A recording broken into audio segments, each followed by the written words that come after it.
I'm Linda Zottoli. Awesome. Nice to meet you, Linda. So our question today is, what's your relationship to Adams Morgan? Well, I've lived here now for almost 15 years, but when I was, about 7, my sister, who was losing her hearing, was brought twice a week, I think, after school to the Washington Hearing Society on Calvert Street across from Mama Aisha's, and I was brought along, being not old enough to leave alone, and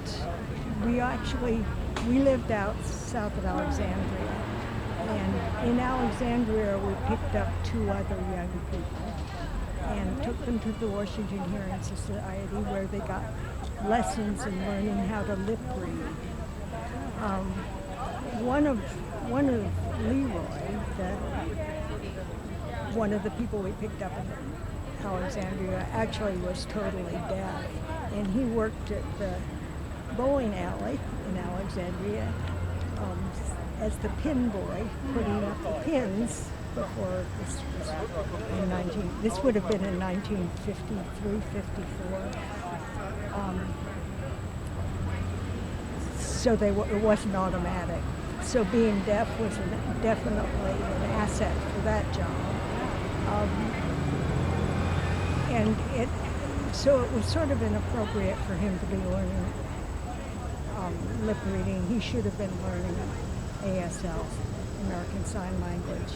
And that was one of the problems we had with the Washington Hearing Society. It was very anti-teaching sign language, trying to keep everybody dependent on using what hearing they had.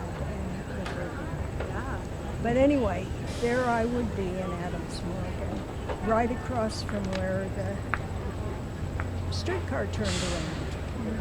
And so that would be a lot of what I would be doing in the afternoon. And I don't think I was able to wander very much.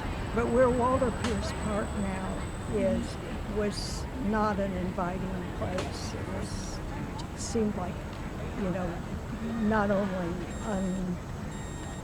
there were no paths or anything, but it also was junky and trash and things. That's a good lead into our next question, which is there a space in Adams Morgan that is particularly meaningful to you? And how has that space changed over time? Well, that particular space, I walk through there all the time, for one thing, to get to the subway or to get to anything over in Woodley Park. But it's a beautiful park, and it's used so well. The dog park is filled with the people who have dogs, and the playground is filled with the people who have children. Some overlap, and the basketball court is used in various ways. In the morning when I walk through, it's where the little tiny children from the daycare centers are brought out on the basketball court. And then in the afternoon and evening, it's used by people playing basketball. It's nice to have the fence open, the gates open sometimes to the soccer field now, so that children can go on it. Yeah, it sounds like it switched from not as welcoming of an area to a real community asset. Yes, it really has. That's awesome. What does that specific change mean to you? I mean, you've talked about that a little bit already, about how it's nice to feel that access.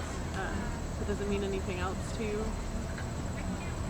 Like the change from how that area used to be versus how it is now? Well, it's a community area now, and it's an access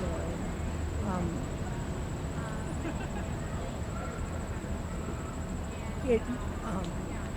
I understand that Walter Pierce was the real instigator of it, and it's nice to think of somebody in the community having been the instigator of what has become a real community.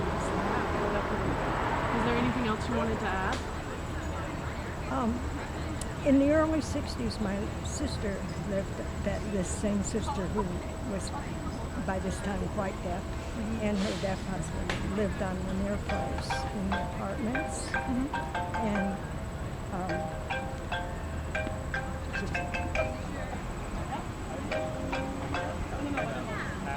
just a second. Lanier Place has changed a lot. In the 60s, it had a lot of group homes. That's group homes. I don't know of any on their place at this point. So the whole flavor of that, the noise level has gone down a lot. Yeah, for sure.